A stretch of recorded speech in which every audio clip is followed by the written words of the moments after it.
दास्तान लीला चनेसर।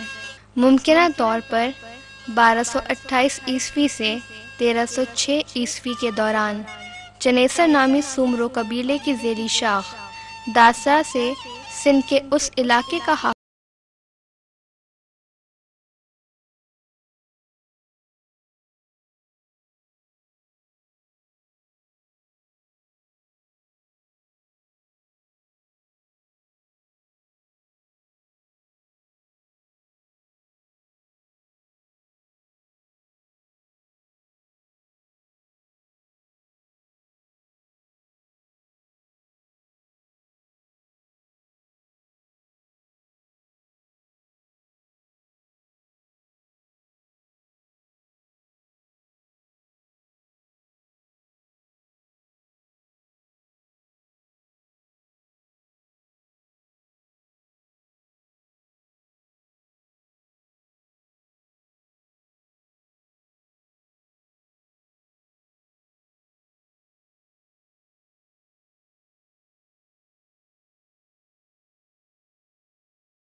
से कह दिया, तुम्हारी रानी लीला ने तुम्हें हार के एवज मुझे बेच दिया है। इस इंकशाफ पर चनेसर लीला पर बहुत बरहम हुआ और उससे अलहदगी इख्तियार कर ली और कोनू से बया रचा लिया। लीला ने पछतावे में बड़ा रोना पीटना किया और मिन्नत समाजत की, लेकिन गयूर चनेसर ने एक न सुनी और लीला को महल छोड़ने का कहा। लीला अपने मेके चली गई।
कुछ अरसे के बाद चनेसर के वजीर जखरो, जिसकी मंगनी लीला के गांव और रिश्तेदारों में पहले ही से थी, लेकिन लड़की के रिश्तेदार अब शादी से इनकारी थे, क्योंकि लीला की शर्त थी कि जखरो की शादी में बादशाह चनेसर जब तक शरीक ना होंगे ये शादी नहीं होगी।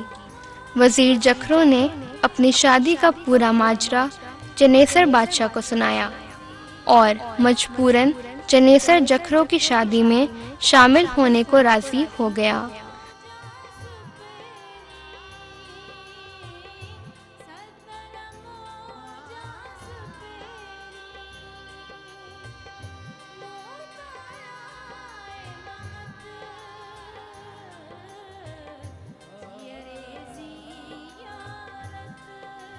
शादी के दिन चनेसर बादशाह जखरो के साथ लीला के गांव पहुंचे तो लीला ने रूप बदलकर अपनी सहेलियों के साथ हंसी खुशी बारात का इस्तकबाल किया और खूब नाच गाकर चनेसर को अपनी तरफ मुतवज्जो कर लिया।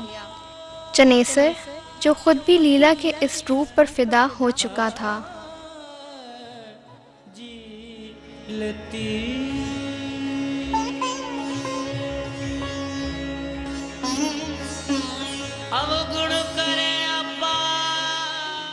उसने लीला को अपना चेहरा दिखाने को कहा। जब लीला ने चेहरे से नकाब उठाया और उसको पता चला कि ये उसकी रानी लीला है, तो उस सदमे से मदहोश होकर वहीं गिर पड़ा और अल्लाह को प्यारा हो गया।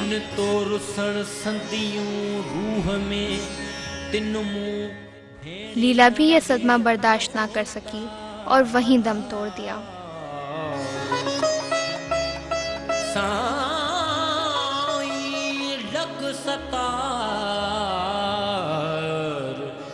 मेट मदायूं मुझियूं अला